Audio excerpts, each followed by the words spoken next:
భారతీయ ఆరాధన సంప్రదాయాల్లో ప్రతిమల అలంకరణ, అభిషేకం మరియు పూజా విధానాలు శతాబ్దాలుగా ఆగమ శాస్త్రాలకు అనుసంధానమై కొనసాగుతున్నాయి. అలాంటి పవిత్ర ఆచారాలలో ఒకటి పునుగు తైలం.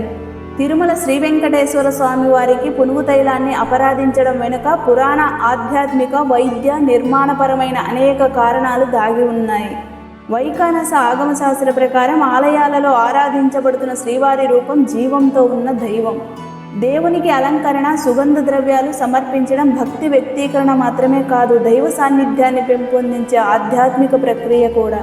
పునుగు తైల పరిమళం దేవతా శక్తిని ఆకర్షించే ప్రత్యేకత కలిగి ఉందని ఆగమ శాస్త్రాలు చెప్తున్నాయి. పునుగు తైలం వల్ల గర్భగుడిలో దివ్య తేజస్సు పెరుగుతుంది. గర్భగుడి పవిత్ర పరిమళంతో నిండిపోతుంది.